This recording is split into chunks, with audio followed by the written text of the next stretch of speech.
using vibrato, for example. It's like it's like in German we have something. It's called tree cake. And they put it's like a roll, and they always put thin layers of dough on it and bake it together. It's like Indonesian, but The Hague has a history with Indonesia. They call this the Indonesian widow. So a lot of people from Indonesia then moved here after we got decolonized. But this is like an Indonesian cake. It's great. And so this is how I use it, because it allows for a very gentle vibrato. But I also heard you one time in a demo do something with audio rate, and I was never figuring out how the hell is he doing it. And then I was seeing that you were. And I also like it very much with the Waveshaper. Don't make this too amazing, please. Yeah. I don't need it. I don't need that. I don't need that one.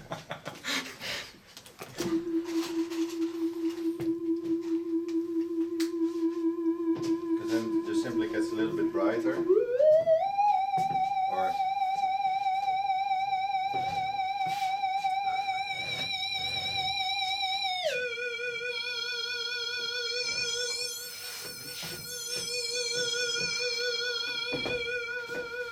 which is always nice to look at on the scope.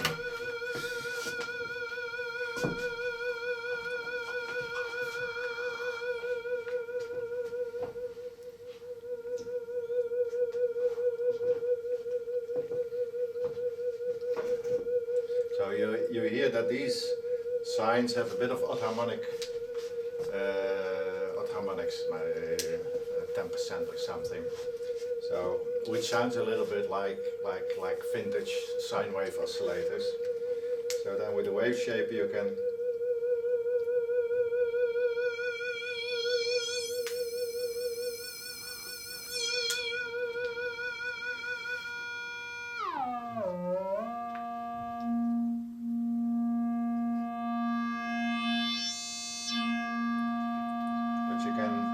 also give it a certain kind of overdrive, where you see that the slopes sort of change and create more harmonics, and even make it asymmetric.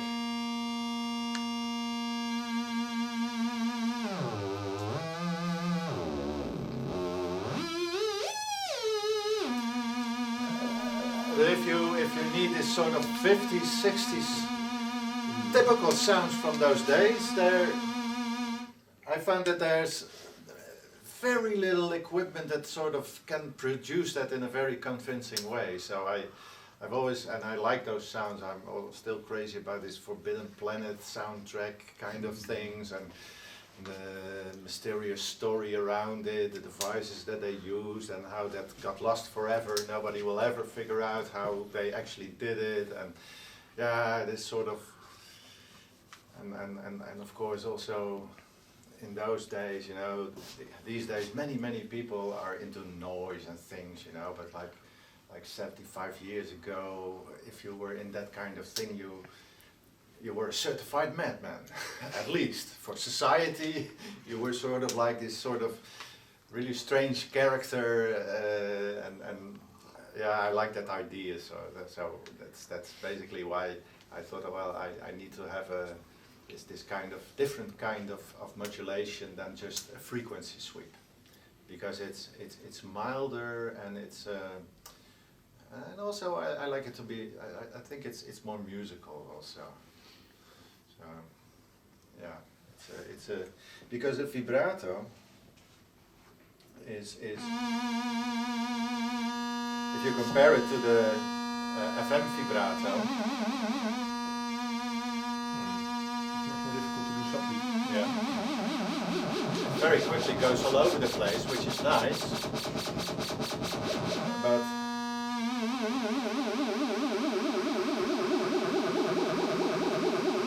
now it is also affected by the wave shaping, because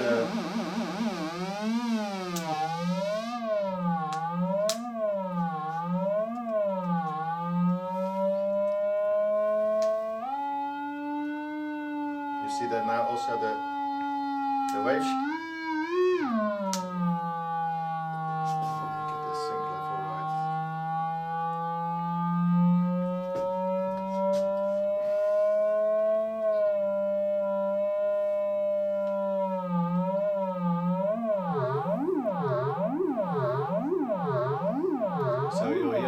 that because wave shaping depends on the level. And because the level changes, also the depth of the wave shaping changes, which is different to this. So it always surprises me why you don't find it elsewhere.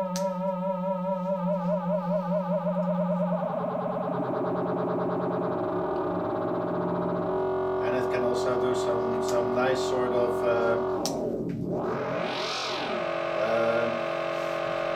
soft sync.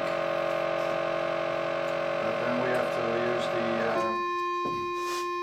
external signal.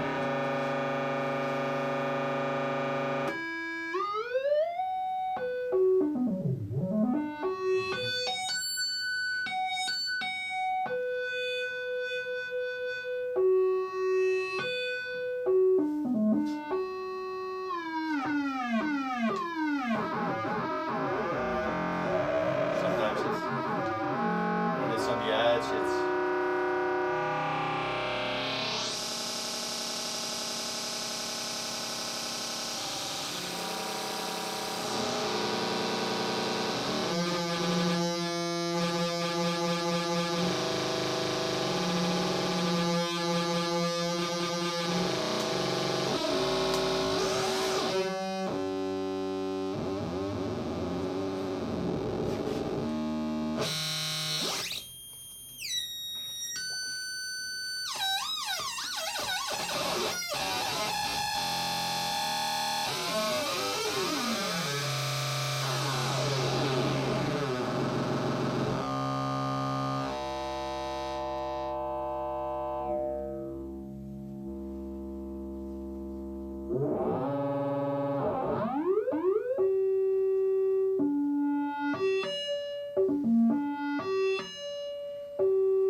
so if you now use the So the soft sync is really something that you really get with the fluct only. Yeah. Sometimes I reproduce it, and that's a specific feature of fluct.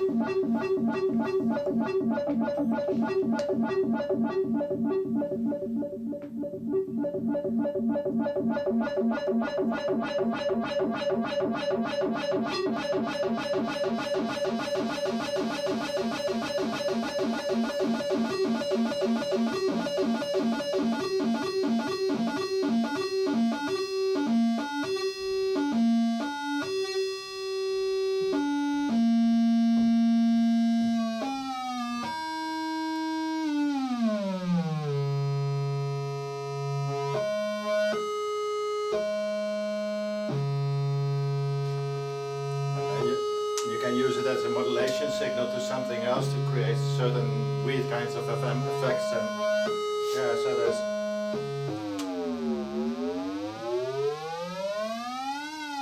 and now we just have the frequency sweep and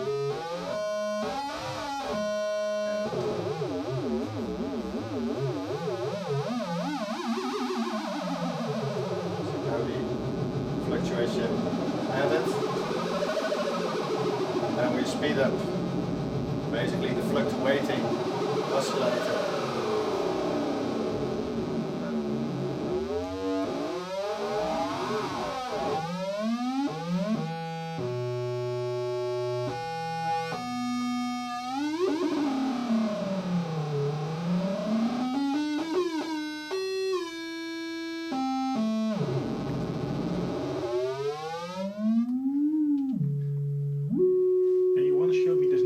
Where you overlap the normal frequency modulation and the flux so that they almost cancel each other out or something. Yeah, you can tweak and find many different settings, and the fluctuation is something that you know you just, it's nice to explore, and sometimes you find a use for it where really nothing else would do. And other times it's sort of like, why do I need it? But the moment when you find something where you can actually use it and nothing else will do, you're really glad you have it. But it's,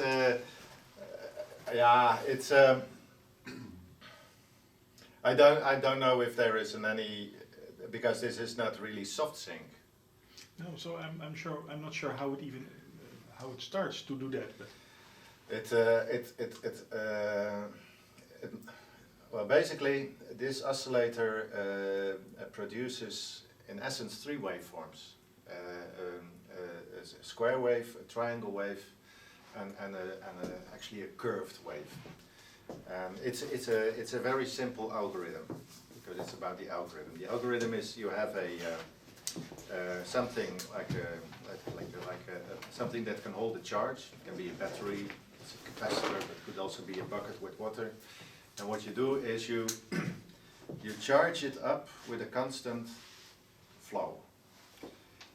So linearly the level raises to a certain level, and when you reach that certain level, you reverse the direction of the flow, so it goes down to another level, and then you reverse again. So basically you test two levels. If it's larger than an upper level or smaller than a lower level, and when that happens you have to flip the direction. So that basically gives you an oscillator that gives you a triangle wave, the up and the down, but it also gives you a square wave, because that says I'm now charging or I'm now recharging. Then the thing that the electrical circuit that you use to actually charge and decharge the capacitor is called an integrator. And an integrator is basically a very simple op-amp and a capacitor, and that's it. And one of the things that you can do, you can actually do an you can after so basically you start with the switch that switches the current to charge or decharge. So you basically start with the square wave that controls the integrator that charges and decharges, and then there is called a so-called comparator that basically redefines if it's charging or decharging. Then you can if you then use feed the triangle wave into a second integrator with the same characteristics, you can do an interpolation between the output of the first integrator and the second integrator and feed that back into the comparator comparison points. And this is a algorithm that is known from computer graphics to interpolate between two curves to create a spline curve. And it's called the Renner-Prokop curve. And actually, when you do that in this way, then you, from the triangle wave and the integrated triangle wave, which actually is basically a little bit like a 6 dB filter, you create a curve that is basically it's not really a sine wave. It's actually more like a parabole and a down parabole. So it looks very much like a sine wave. Actually, I think this one is purer. Oops.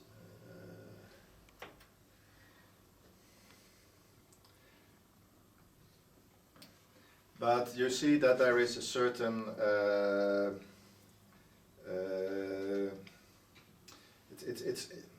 you get the curves. And that's the important thing, that you loses the corners. So it is a wave that is always smooth. But it's basically, but the good thing about it is that it is not dependent on some component value like a diode or some clipping process of a triangle wave or something. It is actually a mathematical thing that you do, so it's always stable. It never changes. It always gives you exactly this waveform, and that's it. And then when you start to modulate the trip points of the comparator, so where it changes from charging to decharging and back again, then that also changes the amplitude. And if you change that amplitude, it also changes the frequency. because if you make the amplitude smaller, the slopes of the triangle waves stay the same, so it takes less time before it goes to the other direction. So let me see if I have the, yeah, but I don't have a triangle output here for that. I only brought the sine out, so because of course there's a limited space for connectors. So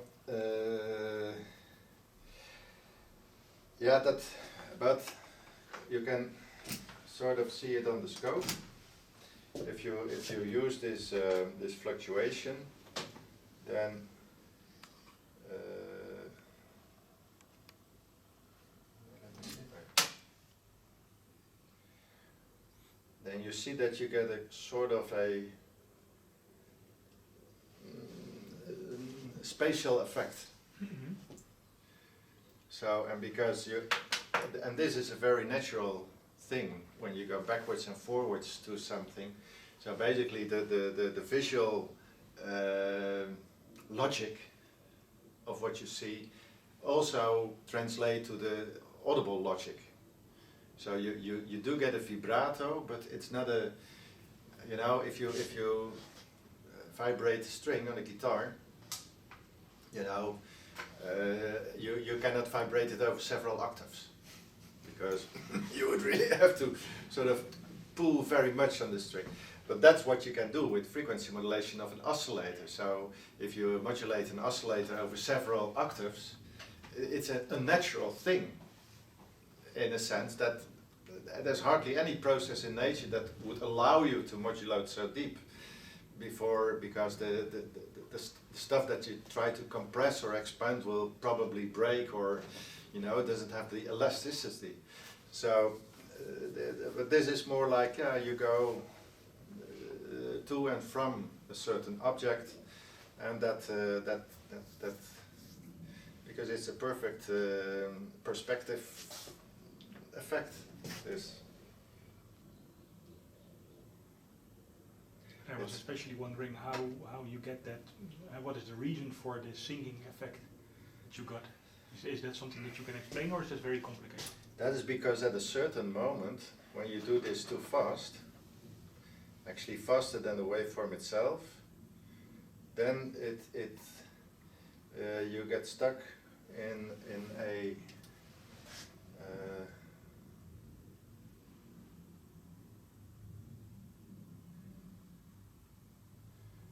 pattern that is sort of like,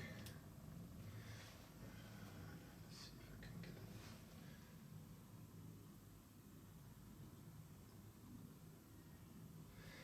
When you come to the extreme points, then it sort of forces it to zero again, but only if it is within a certain distance, and that means that it basically tries to sync on harmonics. But the traditional soft sync in an oscillator actually syncs on higher harmonics, but this actually soft syncs on subharmonics. So you actually, the modulating oscillator needs to be higher than the fluctuated oscillator, which with normal soft sync would be the other way around. So it's not really soft sync. Mm-hmm. So I cannot call it soft sync. So I had to give it another name, and I thought, well, maybe fluctuation is a nice name. And so I call it fluctuation, but I don't know of any other device that uses this thing. So, yeah, it's.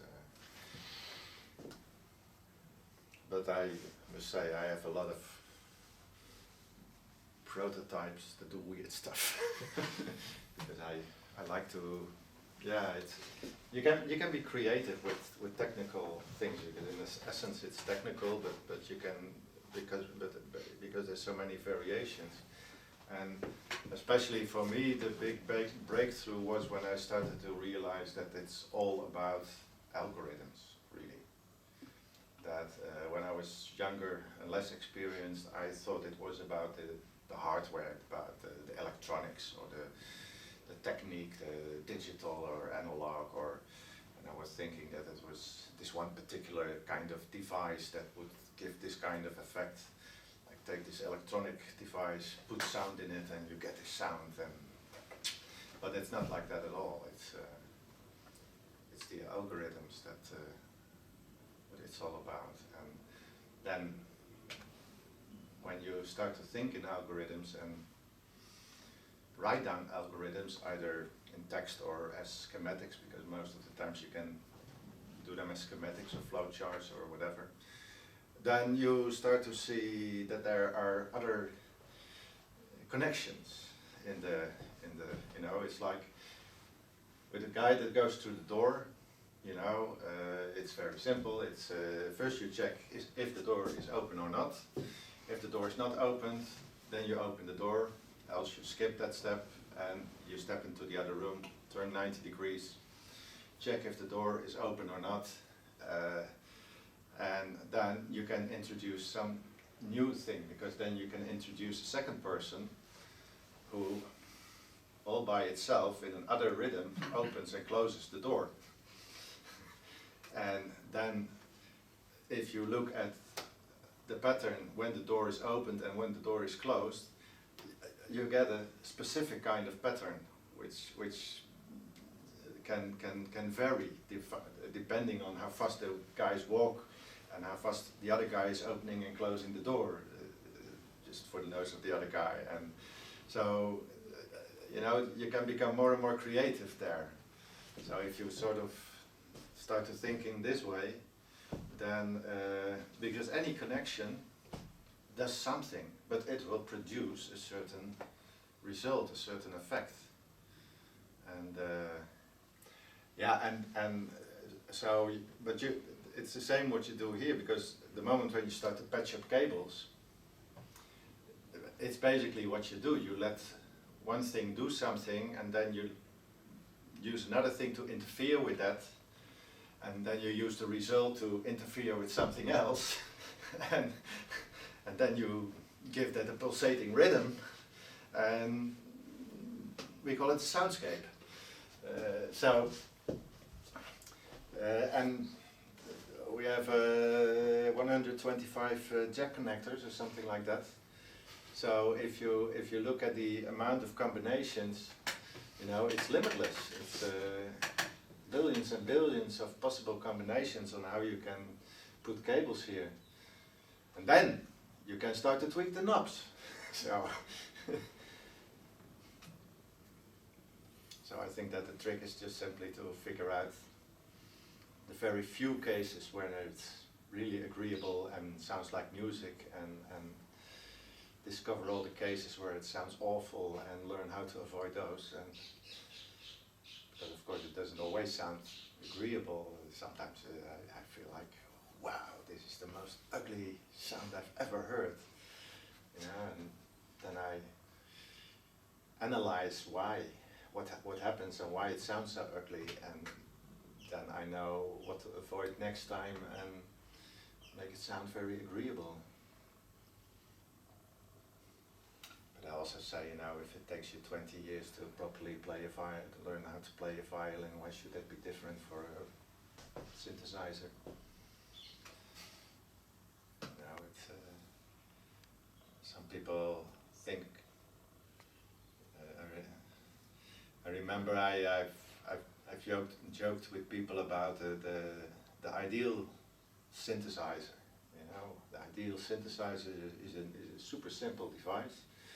It's just a simple black box with one push button, preferably sort of rubber and pink color, and it has the text that says hit, and if you hit it, you're instantly famous, filthy rich, and all the girls or men want to fuck you. And that's the ideal synthesizer. Well, some people want their synthesizer to do just that for them, you know, so and preferably not by painstakingly hours and hours every day practicing and practicing. No, hit the button and you're there. You know, but of course it doesn't work that way. It's